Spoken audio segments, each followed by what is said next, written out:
سلام سلام كرات هاتاتلتي كميني أقوم أنا سلامي كسابيري مسكن كماي سلام كتلو فالتي ملو تسفاية مباركس لو مالتي هيزلكم ميس هيزلهو بزعبا اللي كسنا ليلي نشتن كزارومو نعوم زرد لهو صحفتنيا كسامو داتا سنة سنحيت مالتي بزعو من تاية قبل لمكنا بزعبا أمسك وجو هيزارب زلنا ግን ድራማ የህዋቴ ማዕረይ ብዙሕ ተሻቀሉሉ ነገር ይብሉሁምን እትዘሻቀል ነገር ሓደ እንታዩ ስራሕም ስለዝኾነ ክነበራታተውምን ኣብ ጎኖም ክንከውንን በትሕትና ይላወኩም ምክንያቱ ስራሕ ኢሎም እዮም ሰርሕዎ ዘለው ብጌጋ ርድኢት ትርድኡ ብዙሕ ጻርፍታት ተዝኑ ሰባት ኣለኹም ግን ከም ድባር ተደጋጋሚ ኣስፊሕምዎ ኮይኑ ይስማኒ እንደገና ኣንዊሕምዎ እና ኣስፊሕምዎ ተደጋጋሚ ኮይኑ ማለት እዩ ሓደ መዓልቲ ክልተ መዓልቲ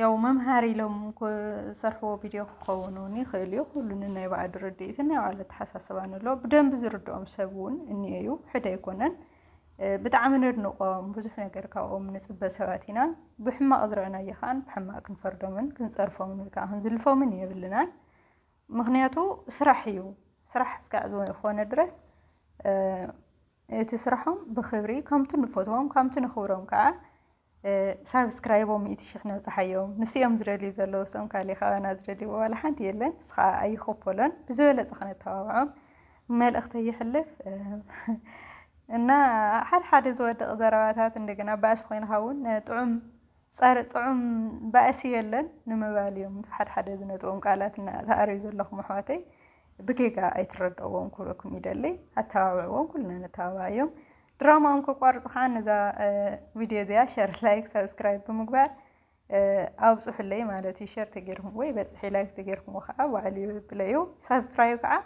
زوج سخ الناس لازلت ولا أبسلايسي زوج سخ الناس لازلوا سبسكرايب وورلنا نعخم أيو الناسكم أنت هذا خانكم يخبلكم زدلنا نفتي نايت مالي طولت فيديو قبلكم سناي مكتتال مالتيو نغاري للمجمع جمرك نغرت بتغارك اخذنا عقن تصرفن تخبرن شلو ودتاي قيم زي عينه بهلا قال كوين كتحتل قالت تاي لي اغوانا تدلت تحتل تاي سلاز خونتي زز ناي قدمه بهلا انا مصخ قدمي تزارلي قال لا معلت بكل غزا فيديو نصرح كلنا هم يلك اخذ تزار تاخدر كم قال زي تزارو تاي قال نا تدل سوق تل دياغول أكم يكونتن قال نعيك هو كم يكونتن سنة زاد فخايو نجار يمدس يزارف أرد عليه خسر سرير تايس لازخون كاس حود دخين كم تايس أسخون من ميتين قبل بس كي تنوحي أنا جن صراحة يسرح شراء صغي جنار كتب لي أخي عو كتب لي أخي أنا أي ملكة سلناتك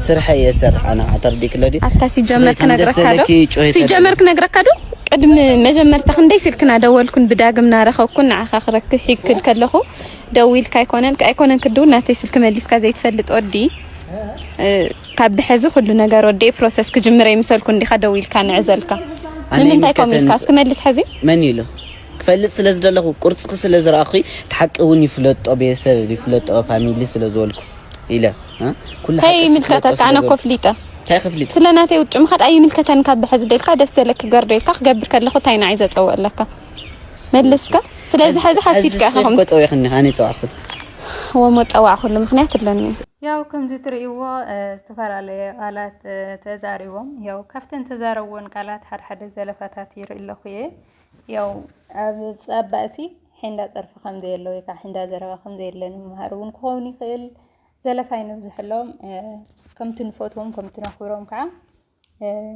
مالت حقاتكم ديهم كاب قربت بتاع مثلا فوتو منا تي زود قالاتهم كع خنزي بهنمتايكم جيبو قالتها سول زلفتها سور زلو كاب مفتاوي مبر كم مثلا يقوني ندار اللي كسكع تقارطونا دراما كتودو بتحتنا نلمنكم ومنعكم وكع نخالي ما مهريت خون صحفتي قريبا أخو مالتي ومالت نعافهم زي خون مال نعاهم توكل كوينا زي خونتي إن شاء الله ناتومس كم زي صحف زي كوين استدعوا خوين سلاز تعملني كسع مودات هون كفتموا يوم زي الأمنة علينا نبذات صحف تخبلكم مرعى حصة حصوي مرعوي وي حصيتي مرعات مالتيو ቅድሚ መርዓ ወይ ከዓ ቃል ኪዳን ዘሎ መእተዊ ምዕራፍ እዩ። ሓዳር ከምቲ ዘይተስማዕማዕናሉ ኣብ ዝኾነ እዋን እንገድፎ ዓውዲ ስራሕ ብቐሊሉ እነውርዶ ኣርዑት ዘይኮነስ ክሳብ ሞት ዝቕፅል ስርዓት እዩ። ነዚ ዓብዪ ሓላፍነት እዚ ድማ እዋን መርዓ ሕፀ ኣዝዩ ኣገዳሲ እዩ። ሂወት መርዓ ናይ ምጽናዕ ወይ ከዓ ምፍልላይ እዋን ስለ ዝኾነ ከም ቃል ኪዳን ጌርና እንሕዞ ኣይኮነን። መርገፂ እምነትን ሂወትን ዝፍተነሉ ግዜ እዩ። ኣብ እዋን መርዓ መንእሰያት ክግንዘብዎ ዝግባእ መርዓ ካብ ስምዒት ንላዕሊ ኣብ ሓቂ ከድህብ ኣለዎ። ስምዒት ዘመድ ኣይኮነን። ስምዒት ክኸይድ ሓቂ ግን ይተርፍ። መርዓ ግዜ ጥራይ ምምቃል እዩ። ብዛዕባ ገንዘብ ክርክር ክህሉ የብሉን። ካብ ፆታ ሓሊፉ ዝኸይድ ርክብ እውን ኣየድልን። መርዓ ኣብ ደገ ወይ ከዓ ኣብ ገዳም ክካየድ ኣለዎ። ናብ ገዛ ሒዝካ ምእታው ንፈተና የቃልዕ። እንተ ተረፈ እውን ንስድራ ቤት ይሕፍር። መርዓ ረአይለይ ስምዑለይ ዝበሃለሉ ክኸውን የብሉን። ክተርፍ ይኽእል እዩ ኢልካ ካብ ልቢ ምሕሳብ ጽቡቕ እዩ። ኣብ መርዓ ካብ ብዙሕ ምዝራብ ምጽላይ ይቐርብ። ነቲ ዝምልከቶም ጉዳያት እንተተቐሪቡ ጽቡቕ እዩ። ብዛዕባ መነባብሮም ክዛረቡ ከለዉ እውን ብዛዕባ ቁፅሪ ቆልዑን ዝነብሩላ ሃገርን ካብ ምዝራብ ብዛዕባ እምነት መርገፂ ባህርን ምዝራብ ይበልፅ። ሕፂቲ እተወሓደ ኣብ ሰሙን 2 መዓልቲ ንሱ እውን ኣብ ቤተ እግዚኣብሔር እንትተራኸቡ ጽቡቕ እዩ። ናብ ቤተ እግዚኣብሔር ዝኸይድ ምኽንያት ንቓሉ እምበር ንናይ ገዛ ርእሶም ጉዳይ ክኸውን የብሉን። መርዓ እንተወሓደ 2 ወይ 3 ዓመት እንተጸንሐ ጽቡቕ እዩ። ከመይሲ ንባህሪ ዘምፅኦ ግዜ እዩ።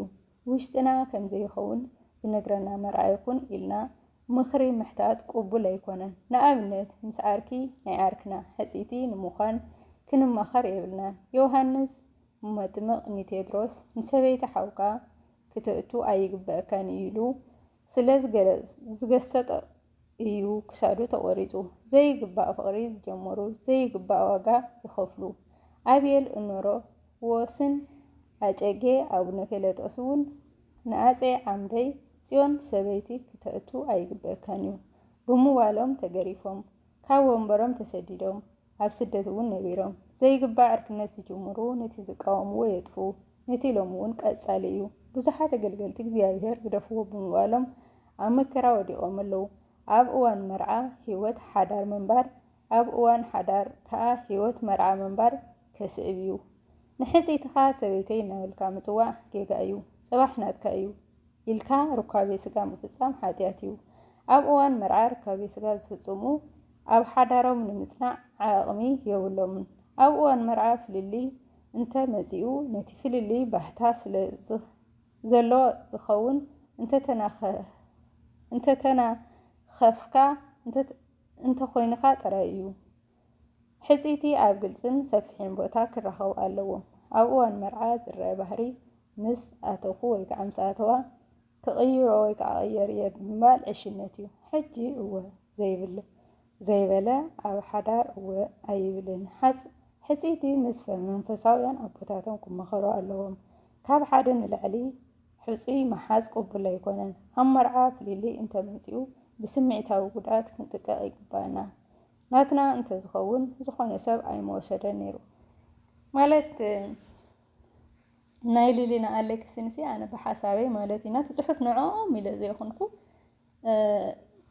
ማንም መፂኡ ከኣተዎ ኣብ መንጎኦም ዝኽእል ኣይኮነን ድልድል እዩ። ኩሉ ፈተናስ ሓሊፎም ኣብዚ ደረጃ እዚ ዝበፅሕዮም ንትሻቐሉ ኣሕዋተይ ግን ኮላይ ካብቲ ጽሕፍ እንተተዓዚብኩም ወይ ከዓ እንተሰሚዕኩም ልቢ ኢልኩም ኩሉ ትጽሑፍ ሰሙስ ሓሊፎም እዮም እና ካሊእ ትጽኢት ኣለና ኣሌክስ ንኣለየዋይ ኣብ ዓብዪ ደረጃ ክበፅሑ ፍቕሪ መርኣያና ክኾኑ ኢና ንምነ ካብኡ ዝተበገሰ ውኔት ሰብ ንእሽተን ክነጥዎም ከለዋ እዚኦም ከገለ ዝብል እምበር ካብ ጽልኢት ኣይኮነ ድራማ ክመቋርፅዎ ክብለኩም ይደሊ ንዝቕፅል ንዘሎ ብሰላም ይረኽበና። ክሳብ ሕዚ ዝነበረና ጻንሒት ነዚ ይመስል። እንተፈቲኹምዎ ብድጋሚ ሸር ላይክ ሰብስክራይብ ኣይትሕመቑ።